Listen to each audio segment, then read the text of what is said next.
Salam Bapak Ibu Saudara sekalian, menyikapi situasi akhir-akhir ini tentang COVID-19 dan kita mengikuti himbauan dari Bapak Presiden, himbauan dari Gubernur DKI, serta surat edaran pastoral dari PPH Gereja Betel Indonesia yang dilanjutkan dengan surat pastoral dari PPD DKI Jakarta.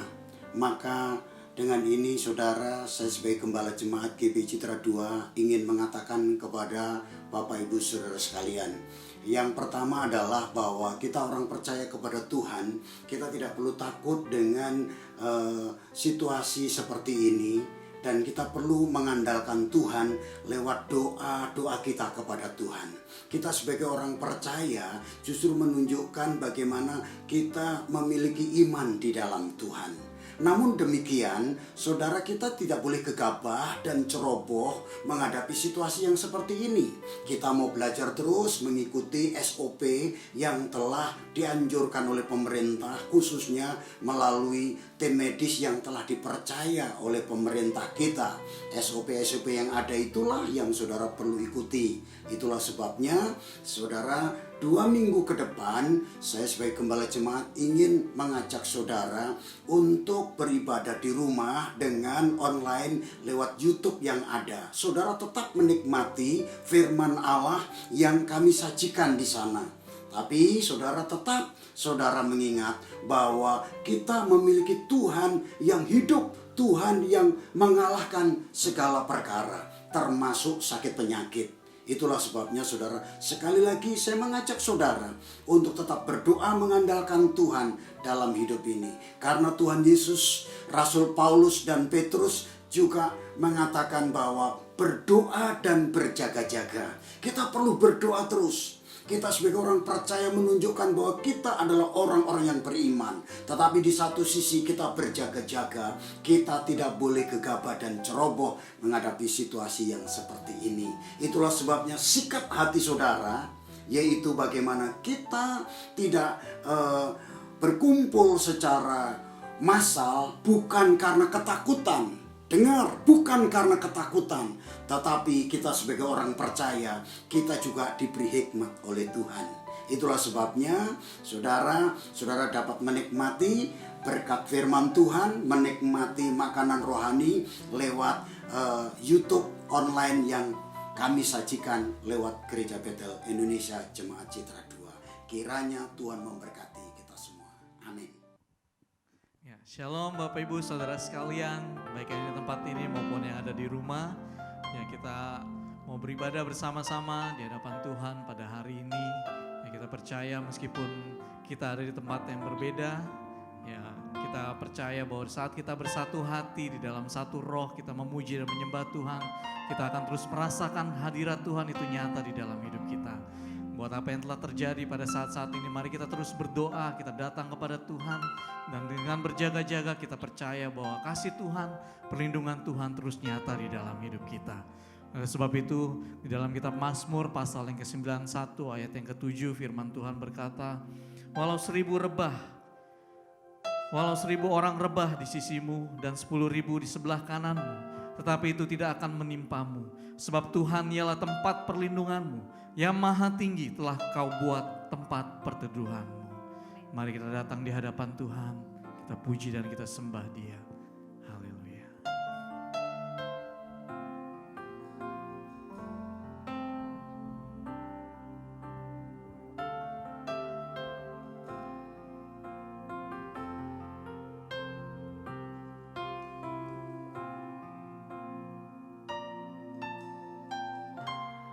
Ujilah aku Tuhan,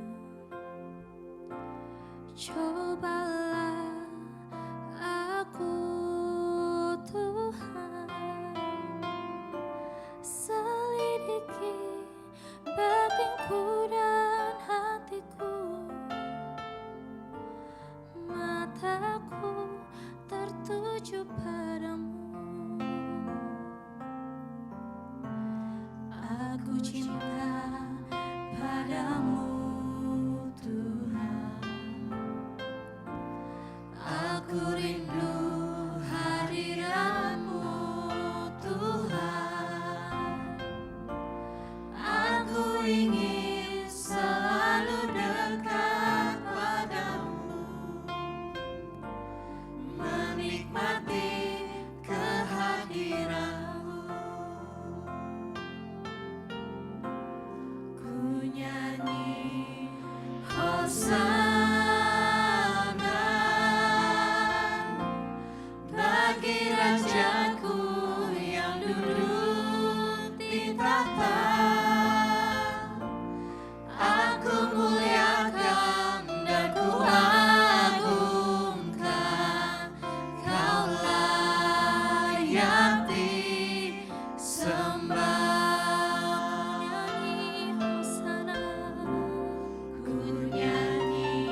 muliakan Tuhan.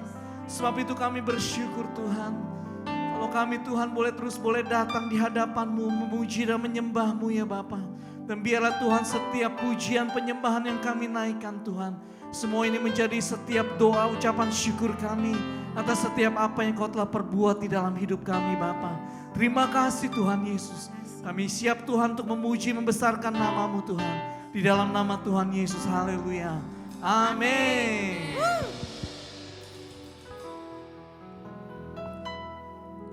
Kita percaya kalau kita di sini semua adalah orang-orang pilihan Tuhan, amin. Amin.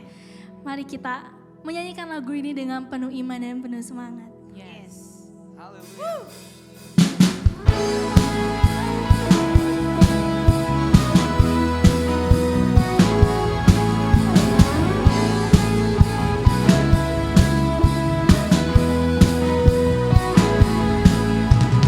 Kita dipilih dan dikuduskan untuk memberitakan perbuatannya. Sekarang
Terus puji Dia sebab Dia adalah Yesus Raja kita yang mulia, yang percaya, berikan sorak-sorai yang meriah buat Tuhan.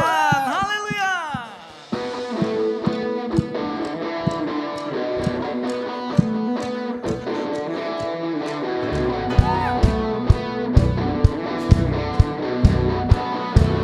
Dahsyat Tuhan.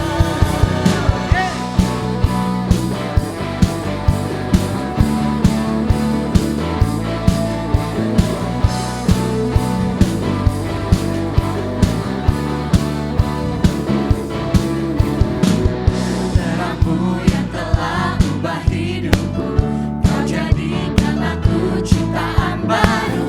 Ku angkat tanganku dan memuji-Mu. Hidupku tak sama sejak Kau ada, dan kini Engkaulah pusat segalanya. Kasih-Mu kan selalu cukup bagiku.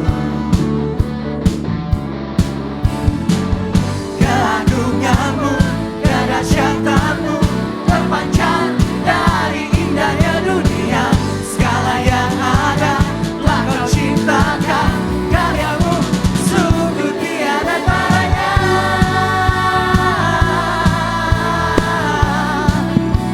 Sungguh tiada taranya.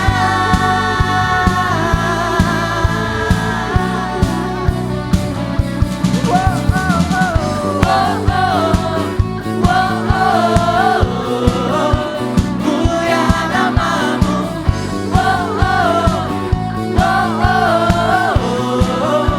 mulia nama-Mu.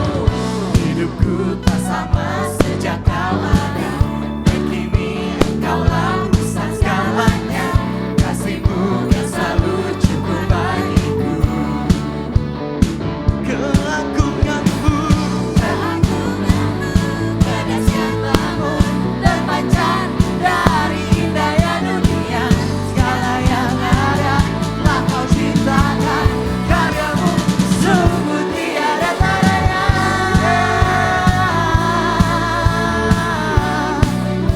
Sungguh tiada taranya.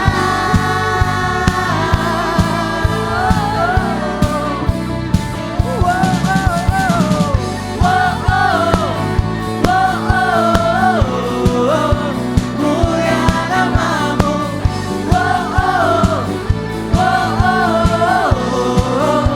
mulia nama-Mu.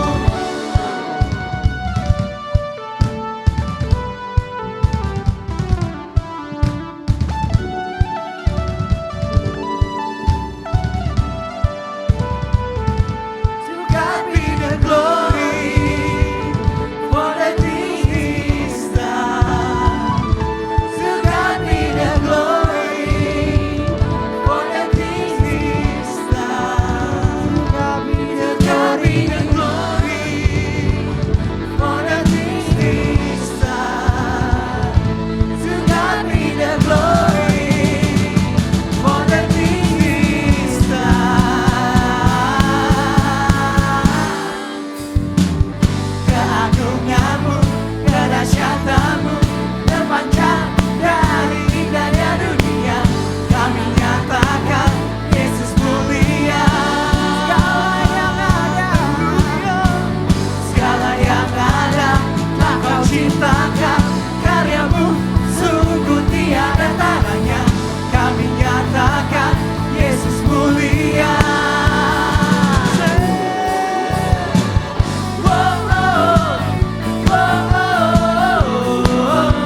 Mulia nama-Mu,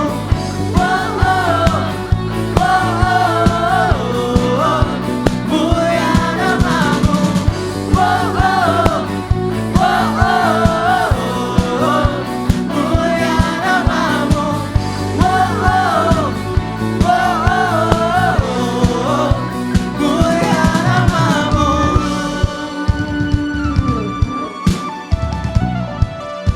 Mulia nama-Mu.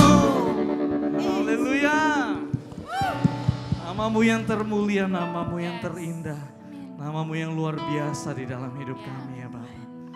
Terima kasih Tuhan Yesus. Untuk apa yang bisa kami alami Tuhan saat-saat ini ya Bapa. Kami katakan kami bersyukur kepadamu ya Bapa. Sebab Engkau adalah Allah yang baik, Tuhan yang baik ya Bapa. Mari sampaikan isi hatimu kepada setiap kami Tuhan. Tak akan pernah ragu, tak akan pernah lelah. Kami mendengar apa yang akan Kau katakan kepada setiap kami Bapa. Terima kasih Tuhan.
Nyata dalam hidup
Mari kita berdoa Bapak Ibu Saudara-saudari.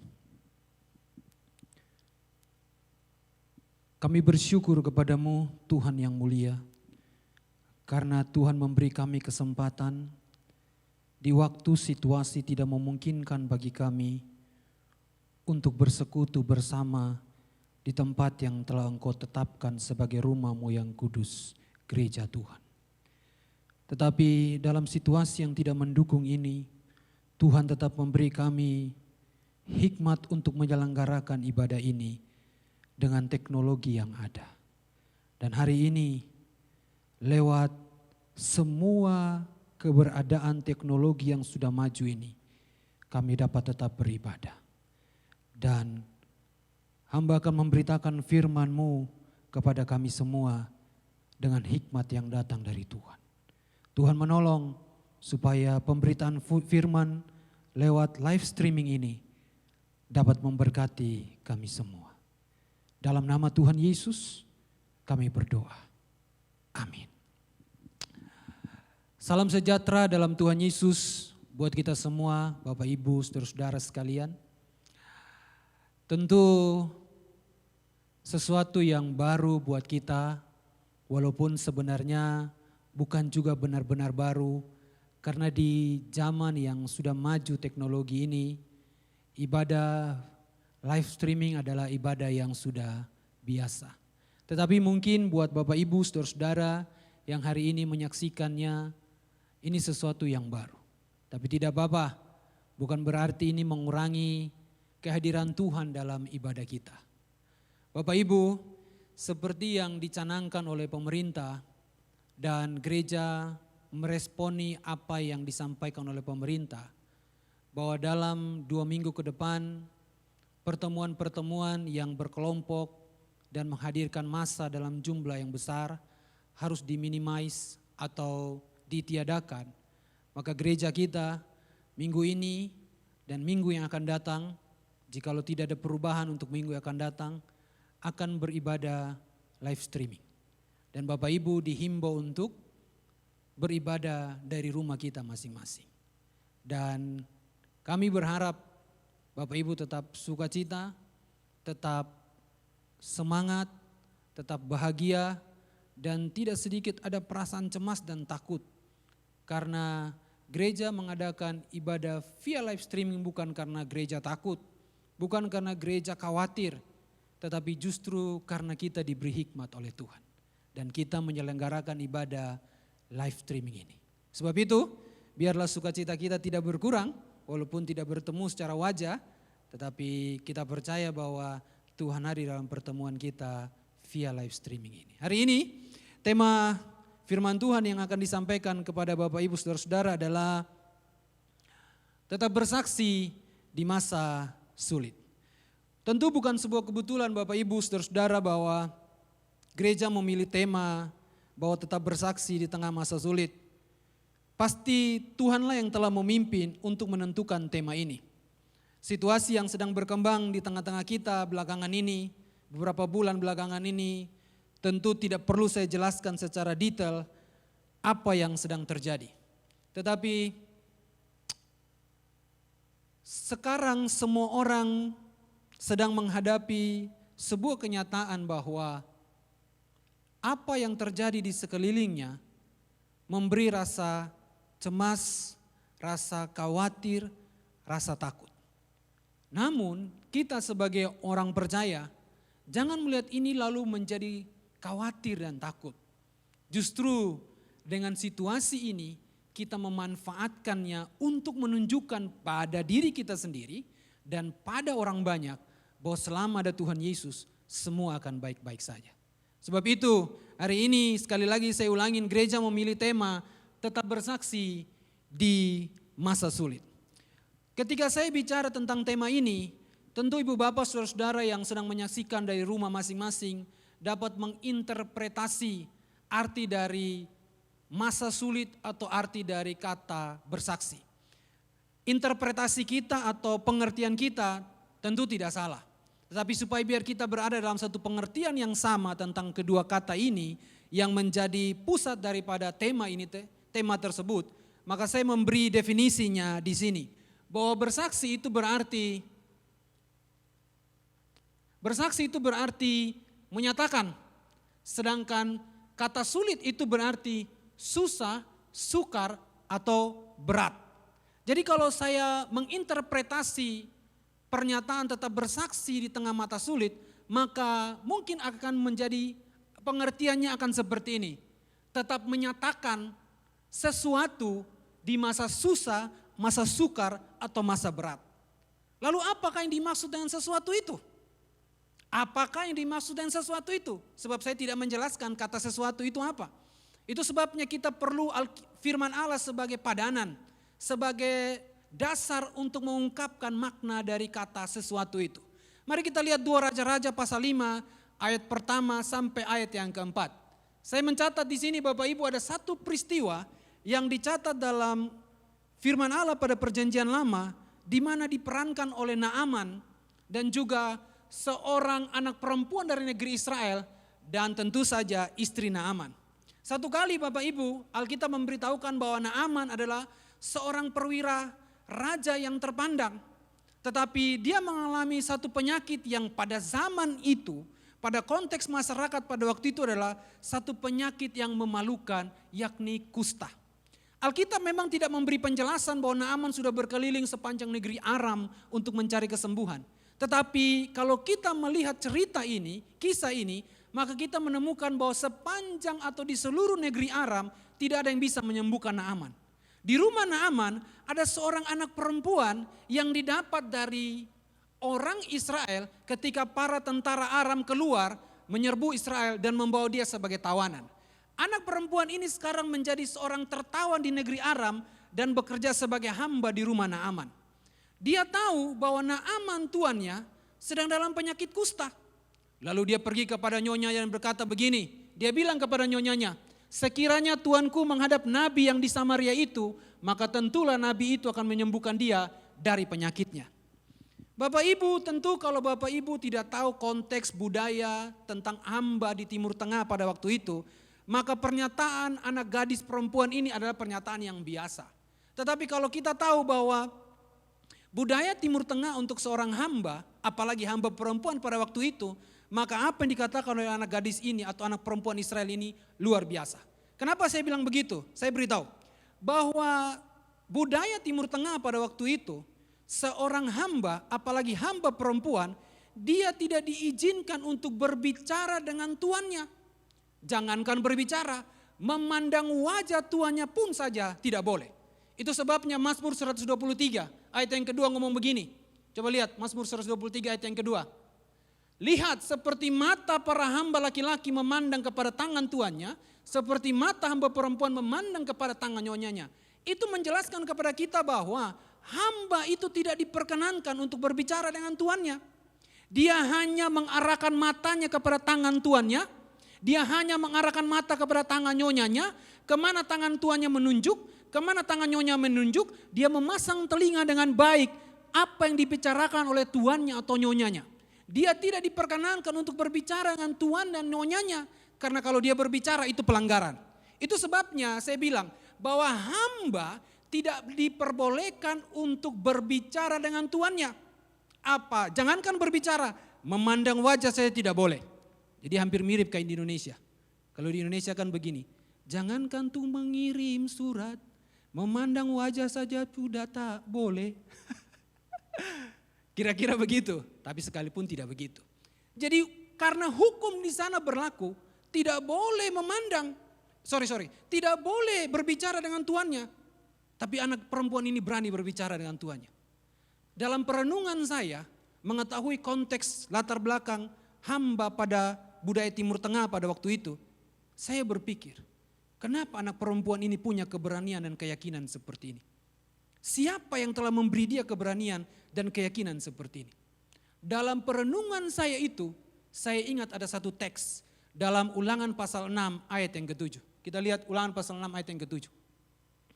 Haruslah engkau mengajarkan berulang-ulang kepada anak-anakmu dan membicarakannya apabila engkau duduk di rumahmu, apabila engkau sedang dalam perjalanan, apabila engkau berbaring, dan apabila engkau bangun. Konteks teks ini adalah ketika Tuhan Allah bilang kepada Musa sebelum orang Israel masuk ke tanah perjanjian. Kasih tahu orang Israel bahwa Tuhannya cuma satu, Allahnya cuma satu, Allah Israel. Kasih tahu kepada orang Israel, mereka harus mengasihi Tuhan Allahnya sampai selama-lamanya. Kasih tahu ke orang Israel, mereka harus mengajarkan kepada anak-anaknya dalam keadaan apapun mereka harus ajarkan. Maka saya beritahu pada Bapak Ibu, anak perempuan Israel ini dari mana dia punya keyakinan, dari mana dia punya keberanian sehingga dia tidak mengindahkan hukum yang berlaku buat seorang hamba kepada tuannya pada waktu itu. Karena ada orang tuanya yang mengajarkan dia tentang iman. Ada orang tuanya yang mengajarkan dia tentang keyakinan. Ada orang tuanya yang mengajarkan dia tentang keberanian.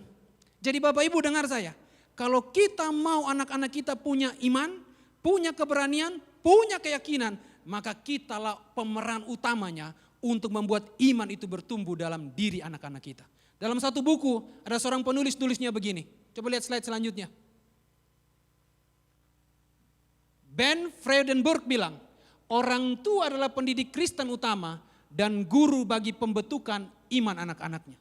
Hari ini Bapak Ibu, Anda mesti tahu sebagai orang tua, kalau kita mau lihat anak-anak kita punya iman, kalau kita melihat anak-anak kita punya keberanian, kalau kita melihat anak-anak kita kuat, imannya tidak mudah goyah, itu tergantung kita hari ini. Seberapa mampu kita memberi pendidikan iman pada anak-anak kita, itu yang akan menghasilkan mereka punya iman.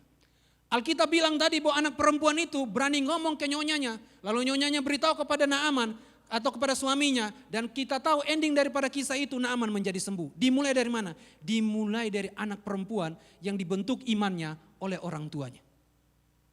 Kalau orang tuanya tidak mendidik dia membentuk imannya, maka dia tidak akan bisa bersaksi di tengah ketika dia menjadi seorang hamba sebagai orang asing di negeri yang asing. Di negeri asing tidak melunturkan imannya. Di negeri asing tidak menghilangkan jati dirinya, di negeri asing tidak menghilangkan siapa dia dan kepercayaannya. Justru di negeri asing, sebagai orang asing, sebagai orang tertawan, sebagai seorang hamba, dia bisa menjadi berkat bagi tuannya di sana. Sebab itu saya bilang pada Bapak Ibu hari ini, dengar saya, kalau Anda mau anak-anak Anda jadi pembuat sejarah dalam hidup mereka dan punya iman, tergantung Bapak Ibu. Tanggung jawab sebagai orang tua bukan cuma cari nafkah, pergi pagi, pulang petang-petang, penghasilan pas-pasan, potong persembahan, tambah perpuluhan. Lalu yang jadi kaya adalah pendeta, tapi bukan pendeta di tempat ini, di tempat lain. Sebab itu Bapak Ibu, saya bilang pada Bapak Ibu bahwa kalau kita mau anak-anak kita punya iman, semua tergantung kepada kita. Tapi bagaimana kita bisa menjadi pendidik Kristen? Bagaimana kita bisa menjadi guru bagi pembentukan iman anak-anak kita? Tentu ada metodenya. Itu sebabnya gereja memainkan peranan di sini. Saya tidak bilang ini sebagai sebuah kebenaran yang mesti diikutin. Tapi saya hanya mau memberi penambahan pengetahuan buat Bapak Ibu. Mungkin dari sekarang kita sudah mulai mesti merubah pola berpikir kita. Kalau beberapa tahun yang lalu tanggung jawab untuk membentuk iman anak-anak kita dan diri kita ada pada gereja. Maka sekarang kita ubah. Tanggung jawab untuk membentuk iman anak-anak kita ada pada kita. Gereja berkolaborasi dengan kita sebagai orang tua untuk membuat sebuah metode yang tepat dan pas. Bagaimana kita mendidik anak-anak kita untuk punya iman. Tapi sebelum kita sampai di sana, ada hal yang kita mesti ketahui sehingga kita bisa menjadi pendidik Kristen dan guru bagi pembentukan iman anak-anak kita. Saya ada beri satu hal, sebenarnya ada beberapa hal. Cuman kalau semua saya omongin maka ibadah online ini tidak akan bubar.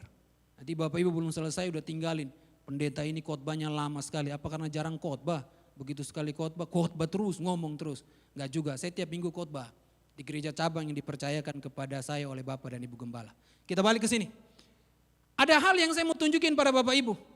Bagaimana supaya kita bisa menjadi pendidik Kristen dan guru bagi pembentukan iman anak-anak kita. Supaya nanti anak-anak kita dalam masa apapun dia tetap bisa bersaksi dan membuat banyak orang menjadi percaya kepada Kristus. Termasuk kita juga.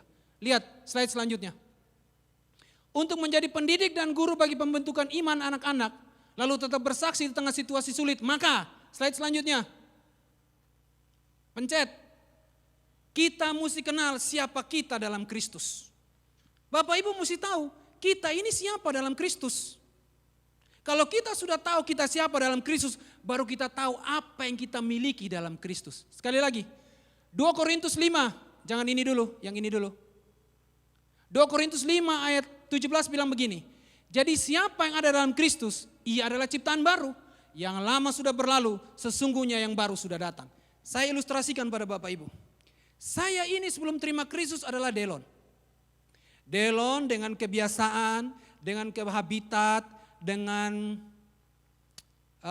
pola berpikir yang ditunggangi oleh roh yang ada dalam diri saya. Roh dalam diri saya itu membuat saya punya kebiasaan untuk kecenderungan berbuat dosa. Kecenderungan berbuat salah. Kebanyakan pikiran-pikiran yang buruk. Pikiran-pikiran yang kotor. Pikiran-pikiran yang jorok.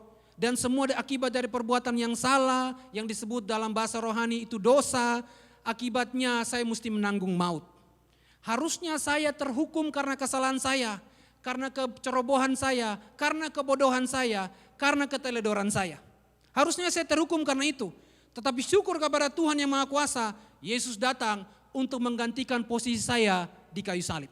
Di kayu salib ketika Yesus berkata begini, sudah selesai. Apanya yang selesai? Yang selesai adalah manusia lama saya. Yang berbuat dosa, habitatnya kebanyakan berbuat dosa, kecenderungannya berbuat dosa, pikirannya pikiran yang dosa, perkataannya perkataan yang dosa, kelakuannya kelakuan yang berdosa. Karena dipimpin oleh roh yang berdosa. Waktu Yesus berkata sudah selesai, semua itu sudah selesai.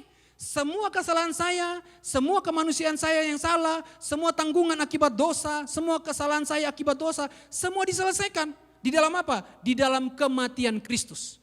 Ketika Yesus bangkit dan saya menerima Yesus, saya bukan Delon yang di sini lagi, saya pindah ke di sini. Delon yang di sini Bapak Ibu, bukan Delon yang dari sini. Bukan Delon yang direparasi, bukan Delon yang didaur ulang, bukan Delon yang direstorasi. Tapi Delon yang baru. Apanya yang baru Bapak Ibu? Yang baru itu bukan tubuh saya. Yang baru itu adalah roh di dalam diri saya. Yang baru itu bukan tubuh saya ini. Tapi yang baru itu adalah roh di dalam diri saya. Itu sebabnya kata ciptaan baru itu berarti dipimpin oleh roh Allah. Paulus bilang begini, aku berdoa supaya ia menurut kekayaan kemuliaannya menguatkan dan mengukuhkan kamu oleh rohnya di dalam batinmu. Itu berarti roh yang di dalam batin saya adalah roh Allah. Jadi sekarang saya ini hidup dipimpin oleh roh Allah. Kecenderungan karena hidup dipimpin roh Allah adalah kecenderungan untuk berbuat baik. Yang saya tahu yang mengisi seluruh keberadaan saya, kata batin menjelaskan perasaan, pikiran dan maksud. Yang mengisi semua perasaan, pikiran saya itu bukan habitat yang berbuat dosa. Bukan kebiasaan yang berbuat dosa. Bukan kecenderungan berbuat dosa, tapi karena yang diisi oleh roh saya, diisi dalam roh saya adalah roh Allah, maka kecenderungannya adalah berbuat kebenaran. Berbuat sesuatu yang baik, berbuat sesuatu yang kudus, berbuat sesuatu yang suci. Itu sebabnya ketika orang mengenal dia sebagai ciptaan baru yang dipimpin oleh roh Allah, maka semua yang ada dalam dirinya itu adalah kecenderungan untuk berbuat baik. Saya tunjukin pada Bapak Ibu, lihat slide selanjutnya.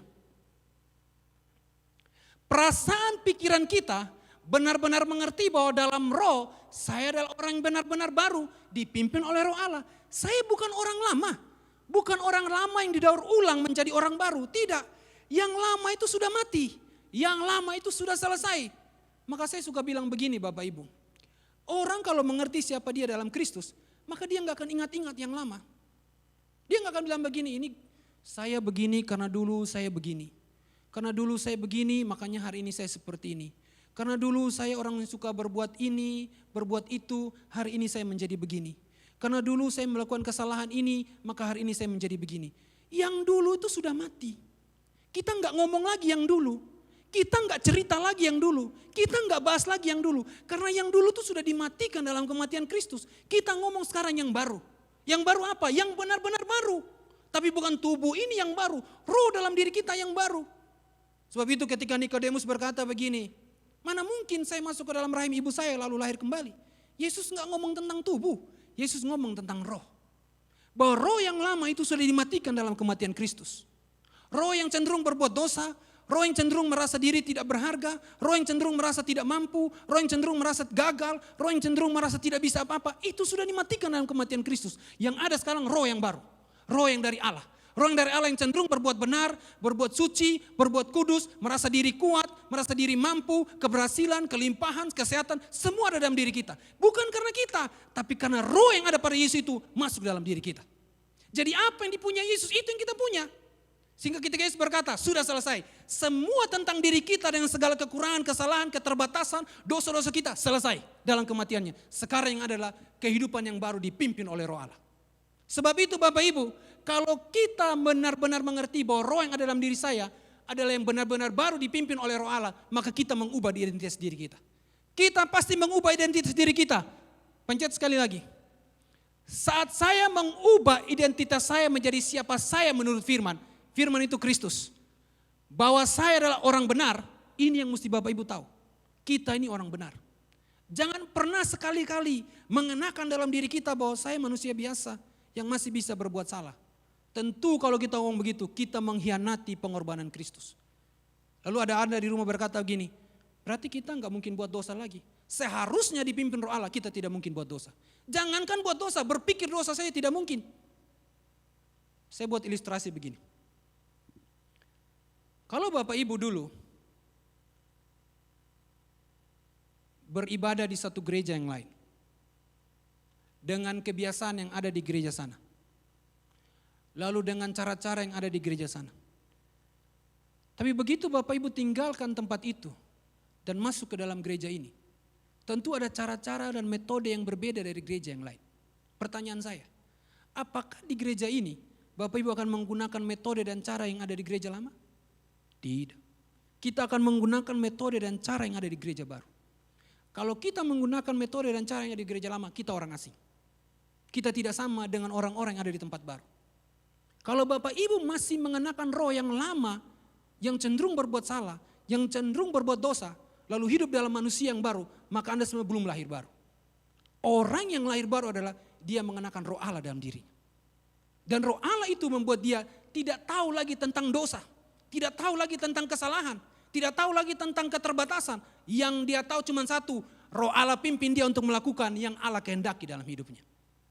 Kalau kita tahu ini, kita akan mengubah identitas diri kita. Bukan kita yang mengubah. Bukan yang kemampuan berpikir kita, bukan yang kemampuan perasaan kita, bukan yang kemampuan intelektual kita. Roh yang dalam diri kita yang mengubah kita. Jadi tubuh ini masih tubuh yang lama, tapi roh yang di dalam itu roh yang baru. Dia pimpin seluruh keberadaan kita, sehingga kepimpinan dia yang tidak kelihatan karena roh tidak kelihatan, terlihat lewat tubuh kita. Tutur kata kita beda dengan yang dulu. Cara berpikir kita beda dengan yang dulu. Cara bertingkah kita beda dengan yang dulu. Cara bersikap kita beda dengan yang dulu. Semua itu karena apa? Karena ada sesuatu yang baru dalam diri kita. Dan dia tidak bawa-bawa yang lama. Dia yang baru. Kalau orang tahu itu, dia akan mengubah identitas dirinya. Bukan dia yang mengubah, tapi roh dalam dirinya mengubah identitas dia. Menjadi apa? Menjadi dia orang benar. Kita benar. Karena pengorbanan Yesus itu membuat kita benar. Sehingga kalau kita menjadi benar, maka kita akan mulai menikmati hidup dalam janji-janji Tuhan. Itu termanifestasi dalam hidup kita. Kalau hidup dalam janji-janji Tuhan termanifestasi dalam hidup kita, kapanpun, dimanapun, dalam situasi apapun, Bapak Ibu tetap bisa bersaksi. Sekalipun situasi itu sulit dan sukar, kita tetap bisa menyatakan tentang Kristus kepada banyak orang. Makanya anak perempuan itu kuat, dia bisa. Kenapa? Karena dia sudah dibentuk, dia sudah didandanin, dia sudah dipakaikan, dia sudah ditanamkan tentang kepercayaan kepada Tuhan. Makanya anak perempuan yang kita bahas tadi itu, anak perempuan Israel, kenapa dia bisa begitu? Karena dia sudah kuat di sana. Dia sadar siapa dirinya. Dia orang Israel yang dibentuk tentang kepercayaan kepada Allah. Dia orang Israel yang dibentuk tentang Allah itu Allah yang Maha Kuasa. Dia orang Israel yang dibentuk bahwa tidak ada Allah lain seperti Allahnya Israel. Sehingga pada kenyataannya dimanapun dia ada, dia bisa melakukan hal itu. Kalau Bapak Ibu tahu sekarang diri kita, bahwa kita ini orang yang dipimpin oleh Roh Allah, dan identitas kita orang benar, maka apapun yang terjadi, kita akan tetap bisa bersaksi di sana. Situasi yang sedang berkembang ini Bapak Ibu tentu mencemaskan. Situasi yang sedang berkembang ini tentu mengkhawatirkan. Tapi kalau kita tahu siapa kita tidak akan pernah ngomong sesuatu yang membuat orang lain menjadi was-was. Ngomong sesuatu yang membuat orang lain menjadi takut. Ngomong sesuatu yang membuat orang lain menjadi khawatir. Tapi kita akan ngomong begini. Saya singkatkan kalimatnya begini. Selama ada Tuhan Yesus, semua akan baik-baik saja. Kenapa? Karena bukan kita. Tapi Roh Allah itu yang memimpin kita. Yesus tahu siapa dia. Itu sebabnya kita juga mesti tahu siapa kita dalam Kristus. Sehingga sekalipun situasi yang sulit terjadi dari eksternal atau dari luar, itu tidak akan pernah bisa membuat kita menjadi tidak bersaksi. Karena kita tahu siapa kita. Karena kita tahu siapa kita, maka kita tahu kita hidup dengan apa. Lihat, saya buat satu bagan kecil buat kita semua.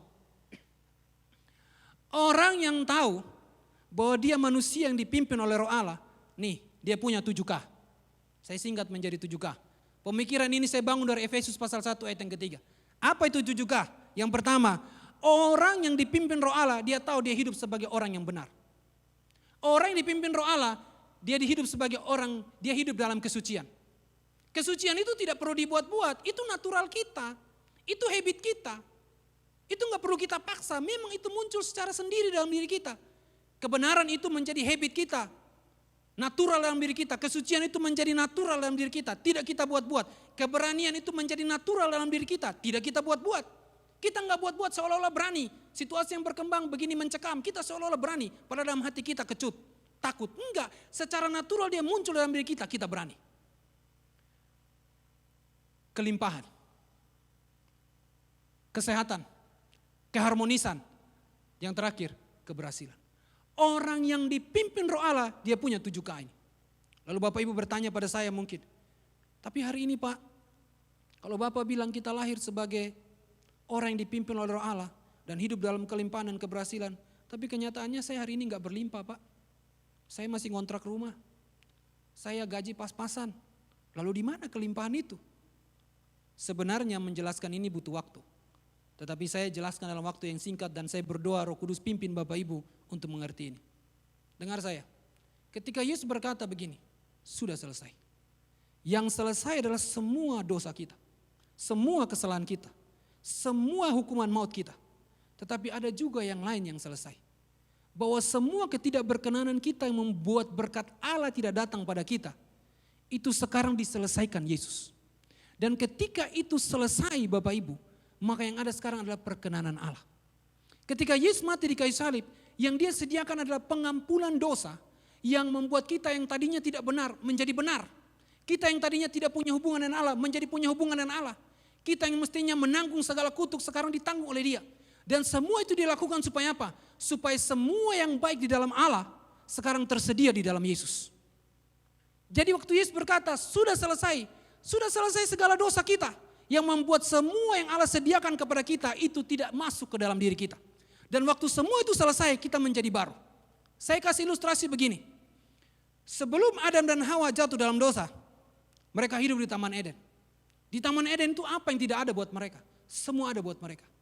Mereka makan, mereka minum, mereka diberi kuasa, mereka diberi keharmonisan, mereka diberi keberanian, mereka diberi sukacita, mereka diberi keberhasilan. Semua ada di sana. Tapi begitu mereka jatuh dalam dosa, yang namanya keberanian hilang. Waktu Tuhan Allah jalan di tengah Taman Eden, mereka bersembunyi dan takut. Itu keberanian hilang. Kenapa keberanian hilang? Karena mereka merasa mereka sudah tidak benar. Kenapa mereka merasa tidak benar? Karena mereka tidak punya kesucian sekarang. Lalu semua itu ditambah lagi dengan apa? Tuhan Allah menyuruh mereka keluar dari Taman Eden. Ketika mereka keluar dari Taman Eden, kemana mereka pergi? Mereka harus berjuang berusaha untuk hidup. Mereka harus berjuang berusaha untuk bisa menghidupi dirinya dengan usaha mereka. Tapi Bapak Ibu dengar saya. Sekarang waktu Yesus mati di kayu salib, mengembalikan manusia yang tadinya berdosa menjadi tidak berdosa. Jadi ilustrasi saya gampang. Jadi ketika manusia tidak berdosa, maka sama seperti Adam dan Hawa sebelum jatuh dalam dosa. Sebelum mereka jatuh dalam dosa, Tuhan menyediakan semua. Apa yang Tuhan sediakan? Apa yang mereka butuhkan Tuhan sediakan. Makan Tuhan sediakan, kemuliaan Tuhan sediakan, keberhasilan Tuhan sediakan, keberanian Tuhan sediakan. Semua Tuhan sediakan. Itu yang Yesus kembalikan kepada kita. Maka Dia menyediakan semua itu di kayu salib. Jadi waktu Dia menyelesaikan semua dosa kita, Dia mengembalikan semua yang hilang ketika Adam dan Hawa jatuh dalam dosa. Sebab itu Adam yang pertama gagal, tapi Adam yang kedua tidak gagal, dan Dia mengembalikan semua. Itulah Yesus. Yang Yesus kembalikan ini yang saya tulis. Bahwa waktu orang menerima Yesus, dia menerima kebenaran. Waktu orang menerima Yesus, dia menerima kesucian. Waktu orang menerima Yesus, dia menerima keberanian. Waktu orang menerima Yesus, dia menerima kelimpahan. Waktu orang menerima Yesus, dia menerima kesehatan. Waktu orang menerima Yesus, dia menerima keharmonisan. Waktu orang menerima Yesus, dia menerima keberhasilan. Tapi kenapa itu tidak terimplementasi dalam hidup kita? Dengar saya, iblis itu adalah makhluk yang pintar berbohong. Ketika dia menjatuhkan Adam dan Hawa, dimulai dari Hawa, bukan karena dia punya kuasa, tapi dia berbohong kepada Hawa. Hawa tidak mungkin digoda dengan seks waktu di Taman Eden. Kenapa? Karena mereka tidak tahu tentang seks. Mereka tidak tahu tentang seks yang berdosa. Hawa tidak mungkin digoda dengan kekuasaan. Karena kekuasaan apa yang dia mau cari? Semua dia punya di situ. Hawa tidak mungkin digoda dengan yang namanya kekayaan. Karena semua yang Taman Eden mereka kelola. Tapi Hawa digoda dengan sesuatu yang tidak ada. Yang belum digoda dengan sesuatu yang dia buat seolah-olah Hawa belum memiliki.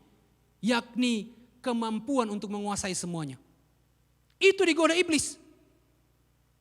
Hari ini iblis bilang kepada kita, dia menipu kita dan berkata begini, kamu memang percaya Yesus, tapi kamu sakit-sakitan. Kamu memang percaya Yesus, tapi kamu susah. Kamu memang percaya Yesus, tapi kamu tidak memiliki keberhasilan. Dia menipu kita, seolah-olah kita merasa kita tidak pantas punya keberhasilan.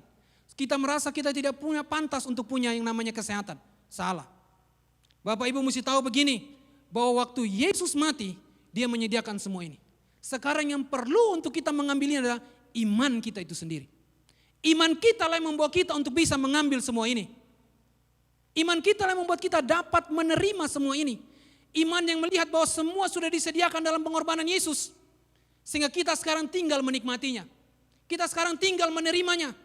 Sehingga kita tidak berkata begini lagi. Saya ulangin khotbah yang pernah disampaikan Bapak Gembala dalam tema keluargaku, surgaku. Sempat dikutip begini.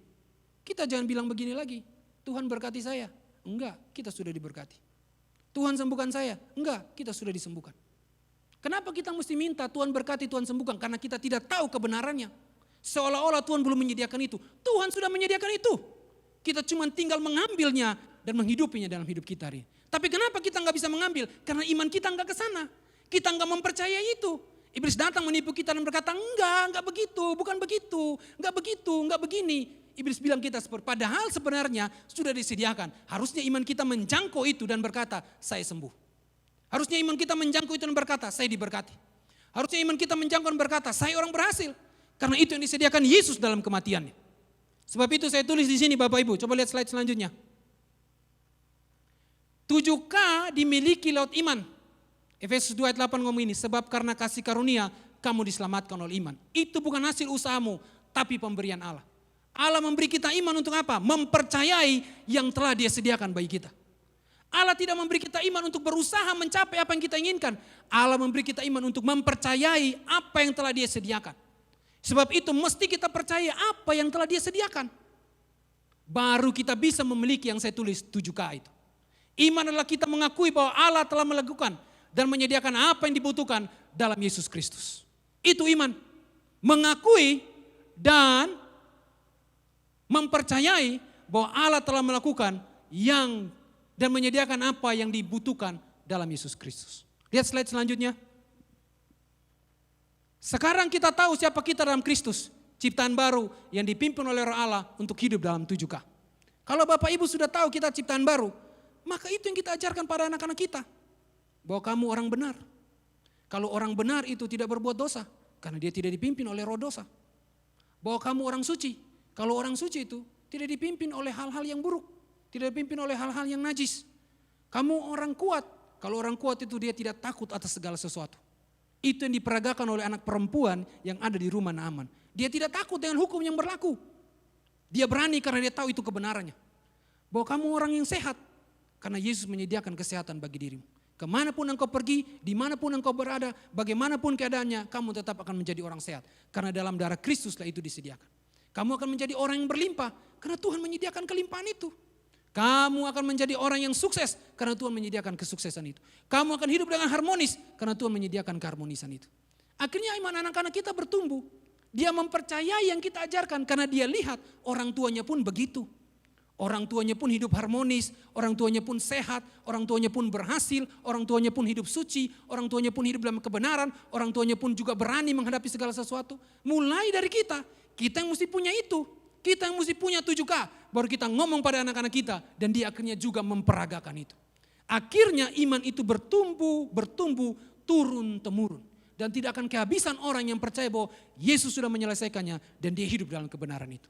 Sebab itu Bapak Ibu, coba lihat slide selanjutnya, pencet. Kita bisa bersaksi di tengah situasi sulit dan menjadi pendidik Kristen dan guru bagi pembentukan iman anak-anak kalau kita mengenal siapa kita dalam Kristus.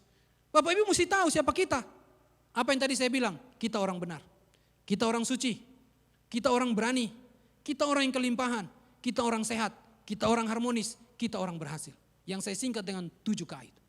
Itu kita kenal diri kita. Itu yang kita ajarkan pada anak-anak kita. Kemanapun dia pergi, kalau dia pegang 7K itu, dia tidak akan pernah dikalahkan oleh situasi. Bukan cuma dia, kita juga begitu. Apapun yang terjadi hari ini, kita tidak akan pesimis. Yang ada kita tetap optimis. Kita tidak akan mundur, yang ada kita tetap maju. Tapi dari semua itu, satu yang saya mau beritahu, tetap minta hikmat Tuhan. Supaya kita tahu harus berlaku seperti apa. Harus berkeputusan seperti apa. Harus mengambil keputusan bagaimana. Semua itu mesti minta hikmat. Sebab itu Anda mesti berdoa, Tuhan beri saya hikmat. Supaya dalam manusia baru saya yang mewarisi 7K ini, saya tahu bagaimana saya bersikap, saya bertindak, dan saya memberi keputusan. Saya kasih tunjuk pada Bapak Ibu, slide selanjutnya. Untuk mengenal siapa kita dalam Kristus, untuk lebih mengenal siapa kita dalam Kristus. Karena tentu Bapak Ibu sendiri pun belum tentu bisa menganalisa semua yang ada dalam diri kita. Untuk mengenal siapa kita dalam Kristus, sehingga nanti pada akhirnya kita bisa bersaksi dalam segala situasi. Karena kita tahu siapa kita. Kita orang benar, kita orang suci, kita orang kuat, kita orang kelimpahan, kita orang sehat, kita orang harmonis, kita orang berhasil. Untuk bisa menggali semua kebenaran dalam diri kita, kita butuh satu. Ini dia, komunitas. Sebab itu saya dorong Bapak Ibu, semua kita ini mesti punya komunitas.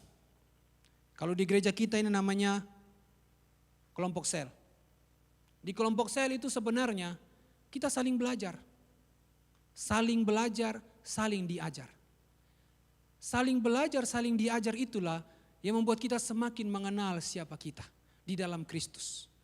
7K yang saya kasih tahu itu bisa terimplementasi dalam diri kita kalau kita semakin mengenal siapa kita.